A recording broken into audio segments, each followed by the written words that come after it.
Today's content, I want to kind of build off what we were talking about in the first episode. If you watched the first episode, if not, again, catch up on our socials where you watch podcasts. But what we kind of were talking about was family discipleship. You heard that term a lot. We introduced that term. I want to build on that and keep talking about family discipleship. And really what I want to do is get into the practical.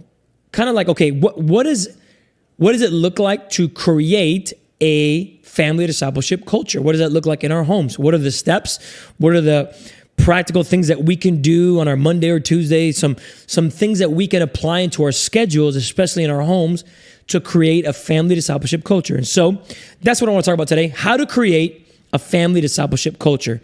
And you're going to be hearing a lot about family discipleship, and it's going to be mentioned a lot on this podcast. And so maybe you've never been familiar with the term. We'll define it, and I want to be clear on what that means, but how to create it, how to do it.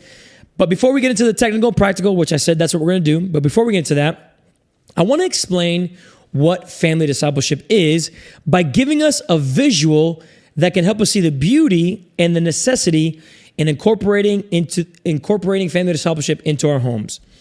And so I would say the best visual I can give when we talk about family discipleship is that creating a family discipleship culture is like building a garden. How do you build a garden? Well, first, you got to prepare the soil. Just as a garden needs healthy soil, a family needs a nurturing environment where love, grace, and God's word are foundational.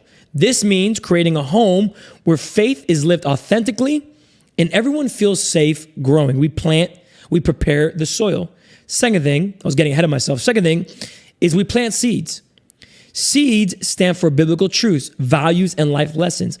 Parents plant these seeds by teaching God's word, praying together, and modeling Christ-like behavior.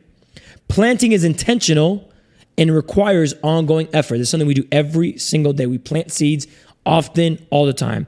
So we prepare the soil, we plant seeds. Third, we water regularly.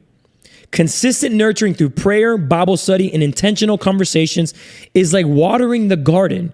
Regular attention ensures that faith is cultivated and relationships stay strong. We are applying water.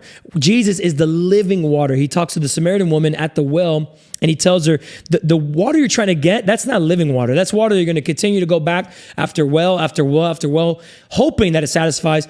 But what I give you, what Jesus is saying, what I give you is living water that satisfies you for eternity.